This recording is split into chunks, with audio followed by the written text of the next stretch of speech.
गठबंधन में ताकत है, अगर गठबंधन ही यहाँ पर मायावती के लिए अच्छा है तो अखिलेश और खासकर इंडी अलायंस से उनकी नाराज़गी की क्या बड़ी वजह हो सकती है? देखिए, बहुत सारी बड़ी वजह हो सकती है। महत्वपूर्ण बात यह है कि क्या पीएम पद के लिए जो हम बात भी कर रहे हैं कि क्या उनको प्रोजेक्ट किया जाएगा।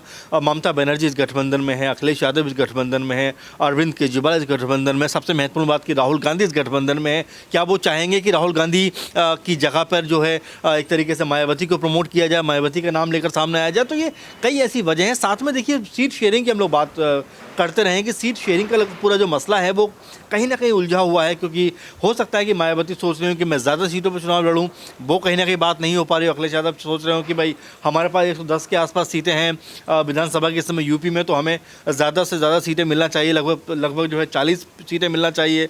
वहीं जो है मायावती सोच रहे होंगे कि हम भी अच्छा खासा अपना वोट परसेंट रखते हैं यूपी के अंदर, तो हमें भी जो है ज़्यादा से ज़्यादा सीटें मिलनी चाहिए। तो कई तरह की चीज़ें जिसको लेकर लगातार आपस का जो तालमेल है वो बिगड़ा हुआ नज़र आ रहा है। और यही वजह है कि आपस में जो तालमेल बिगड़ने की जो वजह है कि मायावती ने कह दिया कि भाई ना मैं इंडिया के एनडीए गठबंधन के साथ जाऊंगी, ना मैं इंडिया गठबंधन के साथ जाऊंगी, मैं अकेले दम पर चुनाव लड़ूंगी। और उस समय बाद, यानी कि जो चुनाव के बाद जो स्थिति बनेगी उसके हिसाब से जो मुझे ठीक लगेगा उसके साथ मैं चली जाऊंगी, क्योंकि जो पॉलिटिकल कह सकते हैं ज़रूरत की जो राजनीति होती है उसी को वो करती हुई मेरे ख्याल से नजर आएंगी।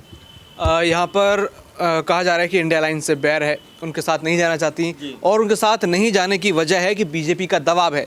यानी बीजेपी का दबाव क्या उनसे अलायंस करने का है, और अगर वो अलायंस करना भी चाहती हैं तो क्या वो इंतजार कर रही हैं कि बीजेपी के बड़े नेता आकर उनको मनाएं और एनडीए गठबंधन में लेकर आएँ?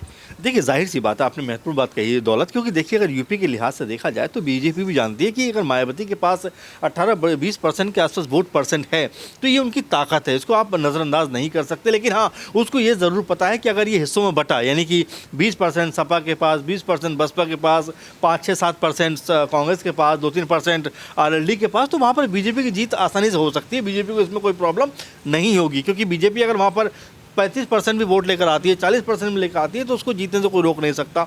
लेकिन हाँ, अगर एनडीए के जो देख रहा है कि अगर बीजेपी के मुकाबले अगर सपा बसपा कांग्रेस पार्टी एक साथ मिलकर चुनाव लड़ते हुए नजर आते हैं, तो आप ये मानकर चलिए कि वहाँ पर स्थिति बहुत ज़्यादा विकट हो सकती है। क्योंकि यहाँ पर जो वोट परसेंट की हम लोग बात कर रहे हैं कि 20% इनके पास है, 40% हो जाता है, कांग्रेस के पास 4-5% है, 45% हो जाता है, आरएलडी के पास 2-3%। तो मतलब ये मानकर चलिए कि मिला जुलाकर सारी पार्टियों का लगभग 50% के आसपास आ जाता है, तो ये बीजेपी के लिए मुश्किल हो जाएगी। तो कहीं ना कहीं बीजेपी भी सोच रही है किस तरह से उसको मैनेज किया जाए। भाई मायावती ज़रूर इस फिराक में होगी कि अगर एनडीए उनको जो है आकर सामने से कहता है कि भाई आइए आप हमारे साथ चुनाव लड़िए, अगर पीएम मोदी की तरफ से पहल होती है, अमित शाह की तरफ से पहल होती है, या फिर बीजेपी की जो अध्यक्ष हैं कह सकते हैं कि नड्डा जी, उनकी तरफ से अगर कोई पहल होती तो मुझे लगता है कि मायावती शायद उस तरफ जा सकती है। मायावती को भी उनसे कोई खास बैर नहीं है। हमने देखा कि पहले भी सरकारें मायावती और बीजेपी की रही हैं, तो ऐसे में कोई भी चीज़ जो ऐसे नहीं है कि पहली बार हो रही हो। सपा के साथ भी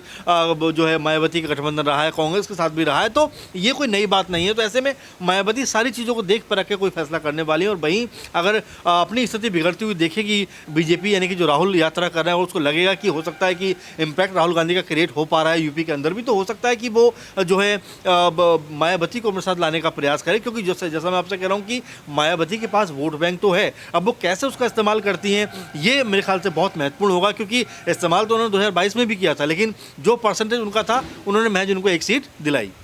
बिल्कुल, यहाँ पर सवाल यही है कि गठबंधन में आखिर क्या होगा और गठबंधन में मायावती की एंट्री किस तरीके से होगी। ये एंट्री क्या इंडिया गठबंधन में होगी या फिर एनडीए गठबंधन में होगी, जिसकी देखा जाए गुणा भाग तो इंडिया गठबंधन को तो वो साफ मना कर चुकी हैं। लेकिन ये दबाव जो बताया जा रहा है, आखिर ये दबाव क्या है? कहीं ना कहीं इस दबाव के चलते क्या एनडीए के साथ वो गठबंधन होगा? आखिरकार ये पता लगेगा कि जब यहाँ पर लोकसभा चुनाव करीब पहुँचेगा, तभी यहाँ पर बड़े बड़े खुलासे और बड़े बड़े फैसले नेताओं के सामने आएंगे। बाकी और भी ऐसी खबरें जानने के लिए देखते रहिए SPN9 न्यूज़। धन्यवाद।